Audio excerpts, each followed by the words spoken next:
Assalamualaikum warahmatullahi wabarakatuh. Selamat datang kembali di video YouTube kami kelompok 8. Pada kesempatan kali ini kami akan memaparkan materi terkait dengan gugus konsonan dan deret konsonan, asimilasi dan desimilasi, dan yang terakhir ada materi terkait fonem suprasegmental dan tulisan fonetis. Untuk itu langsung saja kita masuk ke materi pertama yang akan dibawakan oleh rekan saya. Sebagai pemateri pertama, saya akan menjelaskan mengenai gugus konsonan. Menurut Alwi dan kawan-kawan pada tahun 2003, gugus adalah gabungan dua konsonan atau lebih yang termasuk dalam satu suku kata yang sama. Jika gabungan dua konsonan tersebut tidak berada dalam satu suku kata yang sama, maka tidak dinamakan gugus. Gugus konsonan sejatinya adalah deretan dua konsonan atau lebih yang tergolong dalam satu suku kata yang sama. Bunyi PR pada praktik adalah gugus konsonan, tetapi KT pada kata yang sama itu bukanlah gugus konsonan. Pemisahan bunyi pada kata itu adalah praktik. Dengan contoh di atas jelaslah bahwa tidak semua deretan konsonan itu selalu membentuk gugus konsonan. Dalam bahasa Indonesia cukup banyak kata yang memiliki dua konsonan yang berdampingan. Namun belum tentu deretan itu merupakan gugus konsonan. Contoh lain dari deretan dua konsonan yang bukan gugus konsonan adalah cipta, aksi, dan harga. Gugus konsonan bukanlah dua huruf yang digabung, karena gugus konsonan adalah dua konsonan atau bunyi yang digabung. Sedangkan tidak semua huruf yang digabung merupakan konsonan yang digabung. Kadangkala dua huruf yang digabung hanya melambangkan satu konsonan, misalnya di huruf KH pada kata khianat. Gugus konsonan sering disebut sebagai klaster. Contohnya BR pada Brahma, BL pada Blanko, GL pada global, KR pada kritik, dan PR pada pribadi. Beberapa wujud gugus konsonan yakni PR, PS, KL, eng, dan sebagainya. Berikut adalah contoh deret konsonan, dan akan kita buktikan apakah kata tersebut merupakan gugus konsonan atau bukan. Yang pertama ada kata sastra. Dalam kata sastra terdapat sebuah gugus. Akan tetapi dalam kata tersebut terdapat 3 huruf konsonan yang berdampingan.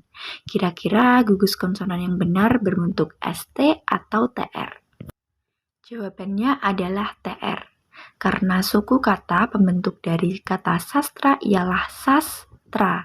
Sehingga meskipun huruf S dan T berdampingan, mereka bukanlah gugus konsonan. Contoh kata yang kedua yaitu aksi. Dalam kata aksi terdapat huruf konsonan yang berdampingan, yakni KS. Namun dua konsonan tersebut bukanlah gugus konsonan karena tidak berada dalam satu suku kata. Sementara itu suku kata pembentuk kata aksi yakni aksi. Dan contoh yang terakhir adalah marga. Pasti sudah jelas ya jika konsonan yang berdampingan yakni RG bukanlah sebuah gugus konsonan. Karena kata marga dibentuk dari suku kata yakni marga. Deret konsonan. Deret konsonan adalah gabungan dua konsonan yang terdapat pada suku kata yang berbeda meskipun berdampingan seperti pendapat Program tahun 1970. Mengatakan bahwa gabungan dua konsonan atau lebih yang terjadi pada suku kata yang berbeda meskipun berdampingan disebut deret. Pendapat ini juga dikemukakan oleh Alwi dan kawan tahun 1998 yang menyatakan bahwa deret adalah gabungan dua konsonan atau lebih yang terjadi pada suku kata yang berbeda meskipun berdampingan. Lalu pendapat dari Lauder tahun 1996 yang menyatakan bahwa deret konsonan adalah konsonan-konsonan yang berada dalam suku kata yang berbeda. Contoh deret konsonan di tengah dalam bahasa pesisir Sibolga yakni pada kata rambu, rambut, dan bangka. Selanjutnya ada asimilasi. Asimilasi merupakan proses perubahan bunyi yang mengakibatkan suatu bunyi menjadi mirip atau sama dengan bunyi lain yang ada di dekatnya. Klasifikasi asimilasi. Asimilasi dapat dibagi berdasarkan beberapa segi, yaitu berdasarkan tempat dari fonem yang diasimilasikan dan berdasarkan sifat asimilasi itu sendiri. Berdasarkan tempat dari fonem yang diasimilasikan, kita dapat membagi asimilasi menjadi yang pertama, asimilasi regresif. Perubahan asimilasi regresif terjadi jika perubahan bunyi berupa bunyi yang berubah berada pada posisi lebih awal atau lebih kiri dari bunyi yang menyebabkan terjadinya perubahan bunyi asimilasi. Jadi, bunyi yang lebih awal menyesuaikan bunyi yang mengikutinya. Contohnya pada kata Latin kuno, colnis, maka disebut dengan quolis. Dalam contoh di atas, fonem N diasimilasikan dengan fonem L yang mendahuluinya. Lalu selanjutnya, asimilasi progresif. Perubahan asimilasi progresif merupakan kebalikan dari regresif, yaitu perubahan bunyi dengan bunyi yang berada di belakang atau lebih kanan mengikuti bunyi yang berada di depannya. Contohnya pada kata al-salam, dari kata Arab menjadi as-salam, imperfect menjadi imperfect. Yang ketiga ada asimilasi resiprokal. Asimilasi ini terjadi apabila kedua bunyi saling mempengaruhi.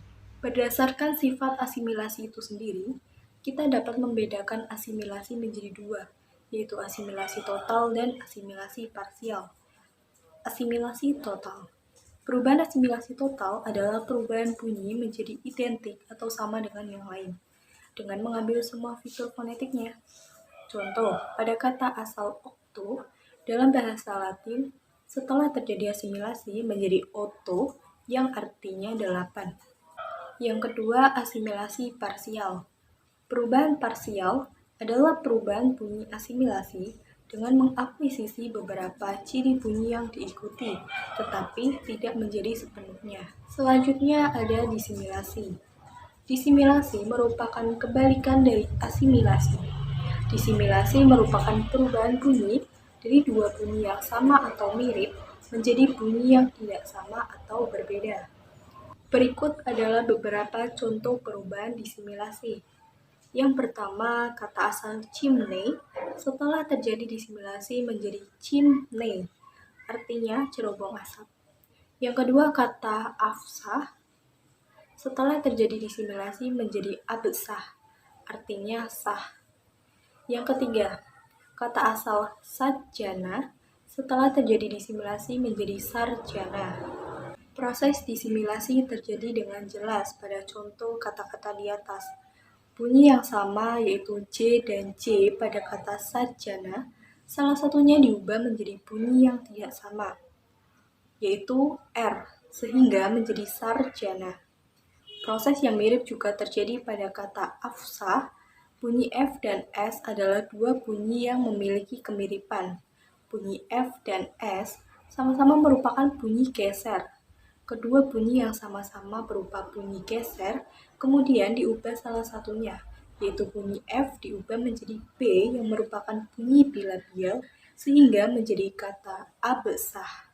Selanjutnya adalah bab fonem suprasegmental. Fonem suprasegmental merupakan fonem yang berwujud bunyi yang membedakan arti, seperti fonem K dan D dalam pasangan minimal kuda dan duda, disebut fonem segmental atau fonem primer, karena bunyi tetap sebagai segmen terkecil. Fonem dapat pula tidak berwujud bunyi tetap, tetapi sebagai tambahan terhadap bunyi. Tambahan tersebut berupa tekanan, durasi, dan nada yang lazim disebut sebagai ciri suprasegmental. Fonem suprasegmental memiliki ciri-ciri suprasegmental yang mengakibatkan perubahan arti, tekanan, durasi, titik nada, dan aksen distinktif atau bersifat fonemis merupakan ciri-cirinya. Ciri ini tidak terdapat dalam bahasa Indonesia, tetapi dalam bahasa Inggris, Rusia, Belanda, Sanskerta, Cina, dan sebagainya. Bukan berarti ciri suprasegmental tidak ada dalam bahasa Indonesia, hanya yang membedakan arti saja. Fonem suprasegmental memiliki ciri-ciri suprasegmental yang bersifat fonemis atau dapat membedakan arti. Orang yang berbicara akan terdengar bergelombang. Ada suku kata tertentu pada suatu kata tertentu, mendapat penekanan yang lebih nyaring dari yang lain. Bunyi tertentu terdengar lebih panjang dan vokal pada suatu suku kata tertentu terdengar lebih tinggi dari vokal pada suku kata yang lain. Atau dengan kata lain tercipta intonasi yaitu kerjasama antara durasi, tekanan, nada, aksen yang menyertai suatu tutur dari awal hingga penghentian akhir. Hal ini dipengaruhi adanya ciri suprasegmental yang pada keadaan tertentu dapat mengakibatkan perubahan arti, yaitu tekanan, durasi, nada, dan aksen yang bersifat fonemis, yang dalam sistem tulisan dinyatakan dengan tanda dikritis yang diletakkan di atas lambang bunyi, unsur segmen. Nah, yang pertama ada tekanan. Tekanan adalah suatu jenis unsur suprasegmental yang ditandai oleh keras lembutnya arus ujaran. Arus ujaran yang lebih keras atau yang lebih lembut ditentukan oleh amplitudo getaran yang dihasilkan oleh tenaga yang lebih kuat atau lebih lemah. Tekanan yang bersifat fonemis yaitu tekanan keras pada suatu bagian segmen dari kata dipindah ke bagian lain dari bagian tersebut dan membedakan arti. Nah, dalam bahasa Inggris, refuse yang artinya sampah. Refuse menolak. Belanda, doorlopen, berjalan terus. Doorlopen, menjalani, menempatkan. Nah, Batak Toba, bontar, putih. Bontar dengan darah. Nah, yang kedua ada jangka atau durasi. Durasi adalah suatu jenis unsur suprasegmental yang ditandai oleh panjang pendeknya waktu yang diperlukan untuk mengucapkan sebuah segmen yang dapat memberikan arti bila bersifat fonemis atau durasi distintif. Beberapa bahasa yang memiliki duratif distintif, misalnya bahasa Sanskerta. Durasi ini dalam bidang kata biasanya dinyatakan adanya vokal pendek dan vokal panjang dalam bahasa itu. Nah, Sanskerta, bara yang mengandung, bara muatan. Bahasa Irian Jaya, so ketapang, so menjemur. Yang ketiga nada. Nada adalah suatu jenis unsur suprasegmental yang ditandai tinggi rendahnya arus ujaran. Tinggi rendah ini terjadi karena frekuensi getaran yang berbeda antar segmen. Nada dalam bahasa Indonesia tidak bersifat distintif, hanya menciptakan perbedaan suasana. Nada yang bersifat distintif atau fonemis misalnya dalam bahasa Cina, ma yang artinya bunyi, ma yang artinya kuda, ma yang artinya maki, ma yang artinya ka, kau yang artinya kutu busuk, kau yang artinya kerak, kau yang artinya tiba, kau yang artinya anjing, kau yang artinya tebal, w yang artinya kutu kayu, w yang artinya berbahaya, w yang artinya takut, w yang artinya menjawab serta-merta. Yang keempat, aksen. Aksen terbentuk dari faktor tekanan atau nada, sehingga terdapat dua aksen yaitu aksen tekanan dan aksen nada. Aksen telah dikenal oleh ahli bahasa sebagai pembeda makna. Misalnya pada kata berbahasa Inggris, import yang artinya barang impor, import yang artinya mengimpor. Dalam bahasa Batak Toba, tutu yang artinya batu bilasan, tu yang artinya benar. Dalam bahasa Tagalog, kai bigan yang artinya kedinginan, kai bigan yang artinya teman. Yang terakhir adalah tulisan fonetis. Tulisan fonetis adalah tulisan yang digunakan untuk mencatat atau mentranskripsi bunyi-bunyi bahasa secara detail dalam rangka penyelidikan bahasa, terutama penyelidikan bunyi-bunyi bahasa oleh fonetik dan fonemik. Contoh penulisan fonetis yaitu terdapat pada tulisan di bawah ini, pada kalimat nomor 1 dan 2. Kalimat pertama, bukunya nggak ada, ntar katanya 1 baru datang lagi, kalau mau pesan sekarang boleh kok. Kalimat nomor 2, kurung siku buka, tanda pagar 2, buku nga,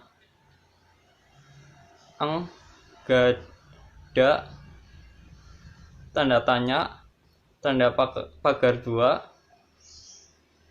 tar, tanda pagar, kata nga, Sabtu baru datang lagi, tanda pagar, kalau mau pesan sekarang boleh kok, tanda tanya, tanda pagar 2, kurung siku tutup. Lalu apa perbedaan antara tulisan kedua penulisan kalimat di atas? Bagi orang awam, kalimat 1 pasti bisa dibaca dengan mudah, tetapi kalimat 2 belum tentu bisa dibaca dengan benar. Cara teknik penulisan dan set huruf oleh ahli bahasa dikenal sebagai grafem atau karakter yang digunakan antara tulisan fonetis dengan tulisan biasa. Tentu terlihat perbedaannya. Akan tetapi, jika kalimat yang ditranskripsikan oleh kedua tulisan tersebut dibaca, bisa saja sama. Berikut merupakan tulisan fonetis menurut IPA, yang merupakan akronim dari International Phonetic Association. Simbol yang pertama atau tulisan yang pertama menunjukkan bahwa seperti pada kata bebas. Simbol yang kedua seperti pada kata beban. Simbol yang ketiga seperti pada kata tetapi. Simbol yang keempat A seperti pada kata hak. Simbol yang kelima I seperti pada kata gigit. Simbol yang keenam I seperti pada kata gigi. Simbol yang ketujuh O seperti pada kata boros. Simbol yang ke-8 O seperti pada kata toko. Simbol yang ke-9 U seperti pada kata sarung. Simbol ke-10 U seperti pada kata baru. Simbol ke-11 NJ seperti pada kata nyonya. Simbol ke-12 NG seperti pada hangat. Akhirnya kita telah sampai di penghujung video ini. Kami dari kelompok 8 mohon maaf apabila terdapat kesalahan dalam penyampaian materi. Terima kasih. Wassalamualaikum warahmatullahi wabarakatuh.